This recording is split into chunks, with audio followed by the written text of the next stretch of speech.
cara melatih kemampuan listening selain mendengarkan lagu bahasa Inggris. Karena kalau gimana nih mau ngelatih listening tapi nggak suka denger lagu bahasa Inggris, nggak suka nonton film bahasa Inggris. Gimana kalau sukanya lagu Korea atau sukanya Korea-Koreaan gitu? Halo semuanya, balik lagi di channel YECku ID. Hari ini kita akan ngebahas tentang cara meraih skor IELTS yang nyaris sempurna, yaitu 8. Tapi untuk membahas ini semua, pastinya aku nggak sendiri karena aku sudah ditemani seorang narasumber melalui video call, yaitu ada Miss Dinda. Kita sudah terhubung via video call ini, ada Miss Dinda. Halo Miss Dinda. Halo Mbak Reni, Gimana kabarnya Miss Dinda? baik. Alhamdulillah baik ya. Oke, jadi Miss Dinda ini adalah salah satu orang yang berhasil meraih skor IELTS dengan skor 8 dan sekarang masih menjalankan studinya atau kuliahnya di Institut Teknologi Bandung. Begitu ya Miss ya? Iya benar. Kalau boleh tahu semester berapa Miss sekarang? Aku kemarin baru aja selesai semester 6. Oke, baru selesai semester 6. Well, Miss Dinda, kita mau masuk ngobrol-ngobrol tentang IELTS itu sendiri nih. Kan skornya Miss Dinda itu nyaris sempurna, yaitu 8. Kalau boleh tahu, emang skor tertingginya atau skor sempurnanya itu berapa sih, Miss? Kalau IELTS itu skor sempurnanya itu 9, itu yang paling maksimal. Oh, 9 paling maksimal banget ya? Mm-mm. Oke. Terus waktu itu boleh tahu nggak kenapa ngambil IELTS, tes IELTS sendiri? Jadi itu sebenarnya aku yang tahun lalu itu tes IELTS kedua aku, dan Hmm. kebetulan uh, iya sertifikat tes IELTS sebelumnya itu udah expired, dan aku juga mikir mungkin beberapa bulan selanjutnya aku ingin daftar entah beasiswa atau mungkin exchange program atau mungkin juga perlu kalau daftar untuk magang. Jadi aku ikut aja tes IELTS untuk jaga-jaga gitu. Oh, jadi itu IELTS-nya itu untuk jaga-jaga, bukan untuk emang udah ada tujuannya, terus langsung ngambil IELTS gitu. Enggak sebenarnya sih. Oke, oke, oke. Terus tes yang kedua itu langsung dapat skornya 8 atau berapa dulu gitu, Miss? Iya itu kalau yang kedua kali aku langsung tes sih. Yang pertama itu pas aku SMA tahun 2016, terus yang kedua itu tahun lalu jadi tahun 2019 kayak gitu. Yang tes pertama skornya juga langsung 8 gitu, Miss?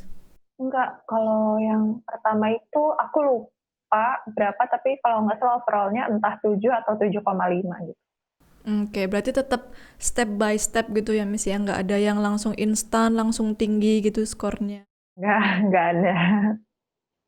Oke, so Miss Dinda, IELTS itu kan singkatan dari International English Language Testing System.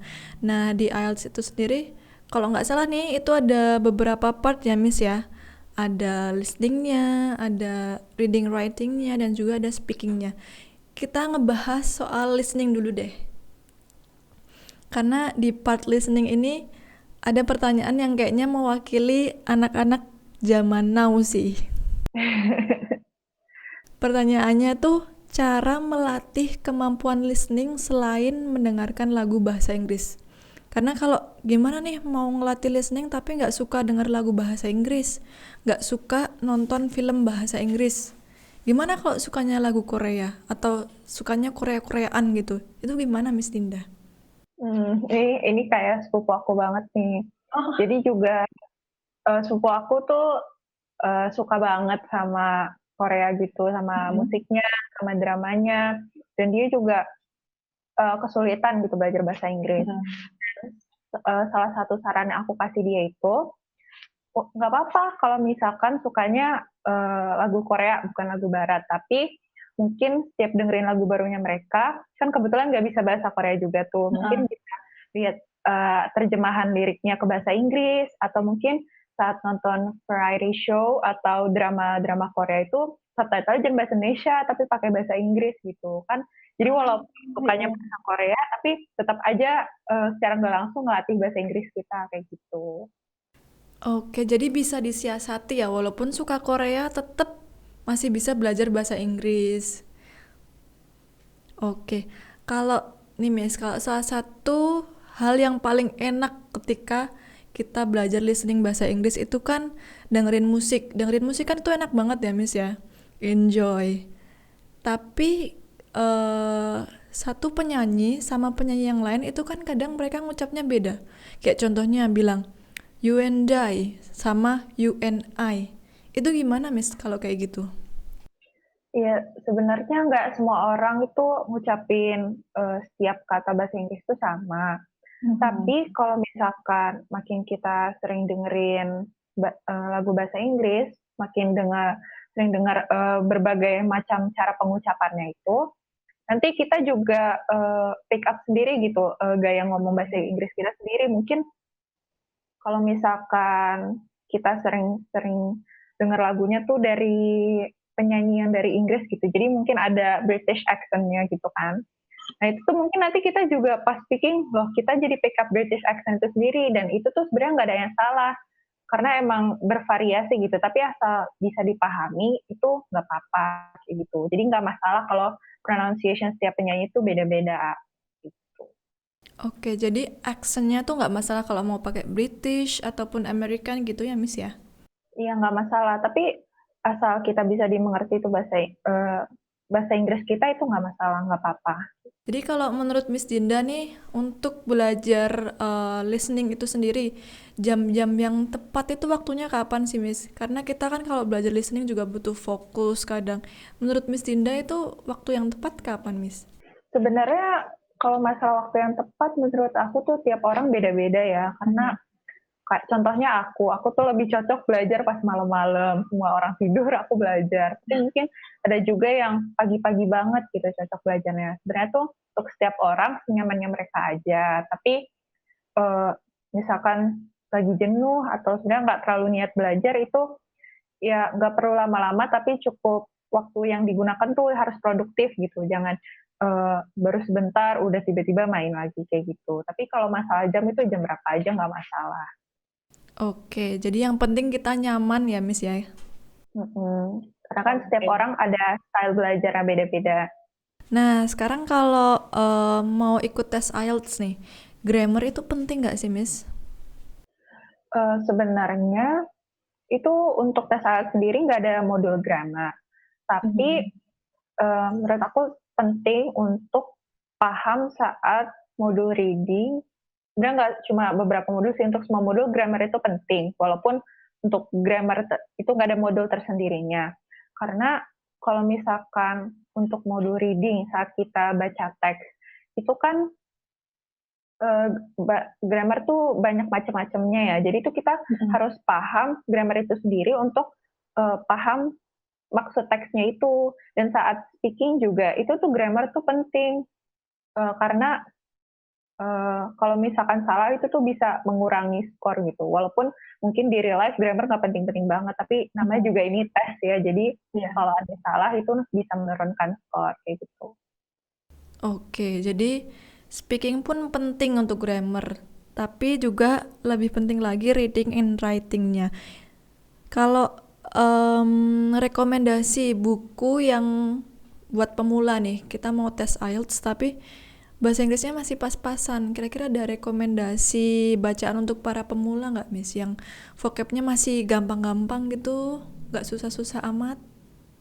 Kalau misalkan untuk pemula, aku saranin mungkin bisa cari cerita anak-anak di internet, itu banyak banget.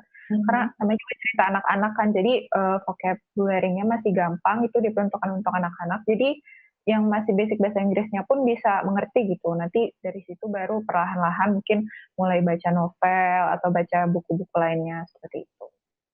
Tetap step by step yang mudah dulu gitu ya, Miss ya, baru yang tingkatan sulit. Iya, yang mudah dulu, nggak perlu yang langsung wah teks yang 1000 kata, vocabulary susah-susah, itu nggak perlu. Jadi mulai dari dikit-dikit aja dulu, mungkin baca berita singkat atau cerita pendek, dari komik juga bisa, itu tuh nggak masalah. Oh iya, baca gosip pakai bahasa Inggris juga bisa ya, Miss ya? Salah satu alternatif kalau bosen baca berita. Oke, kalau di reading sendiri nih, Miss, menurut Miss Dinda itu lebih baik menggunakan teknik skimming atau teknik scanning? Sebenarnya itu tuh teknik skimming dan scanning tuh kayak satu paket gitu ya, karena uh, dua teknik itu tuh bertujuan untuk kita bisa paham isi teksnya tanpa perlu baca benar-benar kata per kata. Karena apalagi saat tes IELTS itu, saat reading itu kan waktunya terbatas dan banyak soal yang harus kita jawab dan nggak mungkin bisa benar-benar baca semua teksnya itu. Tapi itu tuh nggak skimming atau scanning nggak ada yang lebih baik dari satu sama lain karena dua teknik itu tuh dipakai bersamaan gitu. Skimming jadi untuk saat membaca disaring informasi yang penting dan scanning coba kita lihat yang kira-kira mana nih yang isi pokok teks itu tersendiri. Oke, berarti dua-duanya harus tetap dipelajari ya, Miss ya? Iya. Oke, kalau tentang grammar nih, Miss, gimana sih tipsnya agar menguasai grammar? Karena selama ini orang tuh takut belajar bahasa Inggris, bukan takut. Mau ngomong bahasa Inggris takut, mau nulis bahasa Inggris takut tuh gara-gara grammar. Kira-kira ada tipsnya nggak, Miss, untuk menguasai grammar itu sendiri? Sebenarnya sejujurnya ya, menurutku tuh grammar gak ada cara singkat atau cara cepat untuk mempelajari grammar. Grammar tuh mau nggak mau emang harus dipelajari teorinya.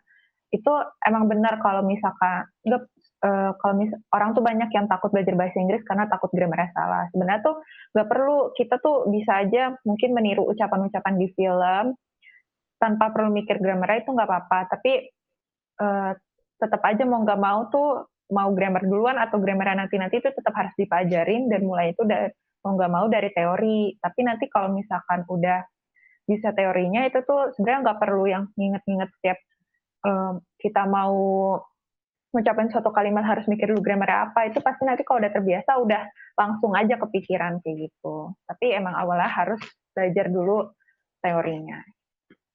Jadi jangan takut untuk salah gitu ya, Miss. Tapi walaupun begitu tetap harus belajar. Jangan ya udah salah nggak apa-apa terus dilanjutin jadi nggak belajar. Iya, salah nggak apa-apa. Yang penting kan coba dulu, tapi harus ada kemauan untuk belajar dulu. Oke, sekarang kita pindah ke speaking yuk, Miss yuk. Untuk materi speaking sendiri, biasanya tuh tentang apa sih, Miss? Kalau di IELTS tuh yang ditanyain tuh tentang apa? Kayak kalau IELTS itu dari pengalaman aku kali tes, biasanya tuh ditanyain dari masalah sehari-hari aja. Jadi tuh ada topik-topik tertentu yang bisa diambil dari keseharian kita. Contohnya saat tes AS aku kemarin itu, aku ditanya saat tes speaking aku ditanyain kapan terakhir kali aku bangun pagi-pagi banget. Dan itu tuh sebenarnya gampang gitu, tapi cuma mungkin karena orang nervous aja jadinya udah mikir, aduh nanti topiknya serius, padahal enggak, itu bisa kita jawab dari sehari-hari. Oke, berarti sebenarnya topiknya itu ini ya, sebenarnya topiknya sehari-hari gitu ya, Miss ya, bukan yang materi sains ataupun yang susah-susah gitu, astronomi. Enggak, bukan astronomi, sains atau politik kayak gitu. Apapun yang ditanyain pasti kita bisa jawab, atau mungkin kita ditanyain opini tentang sesuatu, tapi itu ditujukan untuk speaking tuh jadi seperti kita lagi ngomong kayak biasa aja. Oke, jadi untuk mengukur kemampuan speaking kita begitu ya. Tapi tetap sih, Miss, walaupun itu nggak ngomongin hal-hal yang sulit, ngomongin daily conversation nih. Kalau udah di depan orang, itu pasti kita langsung canggung, kita langsung nervous. Itu ada tips untuk mengatasinya nggak, Miss? Biar kita nggak canggung. Biar kita nggak canggung, sebenarnya kita harus latihan dengan orang lain.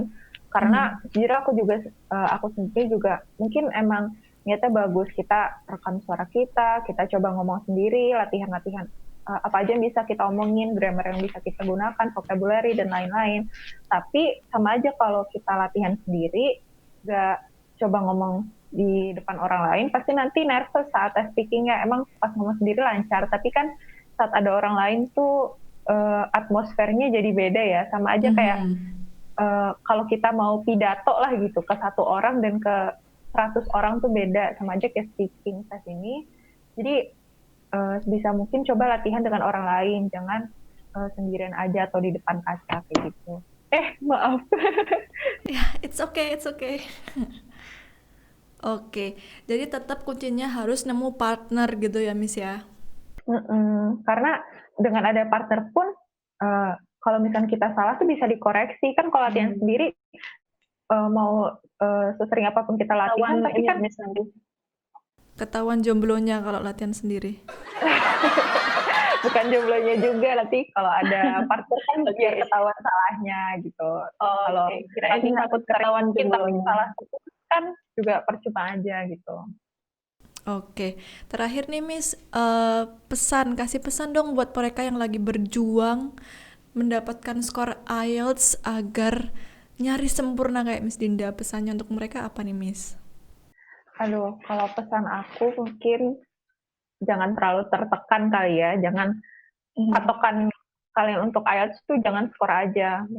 Jadi kalian tuh harus pikirin tujuan awal kalian ambil IELTS tuh kenapa? Untuk kerja kah? Untuk tinggal di luar kah? Untuk beasiswa kah? Untuk daftar kuliah kah? Jangan skor tuh jadi patokan kalian belajar. Kalian tuh harus belajar bahasa Inggris karena emang kalian mau, karena emang kalian emang pengen bisa bahasa itu. Karena percuma aja kalau misalkan kalian tahu semua tips and trick untuk tes IELTS, tapi giliran ditanya sama bule beneran, nggak bisa ngomong kayak gitu. Jadi belajarnya dengan emang niat untuk nambah ilmu, jangan untuk nilai. Oke, berarti niatnya emang harus niat yang baik dulu. Jangan cuma ngejar skor aja, tapi kita harus benar-benar tahu ya Miss ya. Iya, dan satu lagi, jangan belajar cuma karena buat tes. Oh Jadi, gitu. Iya, kan tadi yang nggak semua orang bahasa Inggris udah jago, mungkin dari yang basic dulu itu tuh nggak ada cara singkat. Jadi belajar aja sedikit-sedikit, nggak perlu yang intens banget. Tapi kalau misalkan kalian terusin pasti bisa. Gitu. Oke, so thank you very much Miss Dinda udah sharing pengalamannya yang sangat-sangat bermanfaat pastinya untuk kita semua. Semoga yang nonton video ini habis ini langsung nggak cuman skornya yang tinggi tapi juga bisa mengaplikasikan ilmunya dengan baik. Amin. Amin. Nah, untuk teman-teman yang ingin belajar bahasa Inggris, bingung mau kemana, jadi karena masih pandemi seperti ini, takut keluar, takut ada nanti COVID-19, masih physical distancing dan lain-lain, bisa join kelas online-nya YEC di shop.yec.co.id. Dan kalian akan dapatkan potongan 30% jika menggunakan kode kupon dari Miss Dinda. Jadi kode kuponnya adalah Dinda863. Sekali lagi Dinda863 untuk mendapatkan potongan 30% untuk kelas online di yec.co.id. So, I think that's all for today. Thank you very much for watching. Jangan lupa untuk like video ini dan juga komen di bawah kira-kira skor berapa yang kalian inginkan. Thank you very much. Bye. Jangan lupa like, subscribe, dan komen di bawah untuk request topik selanjutnya.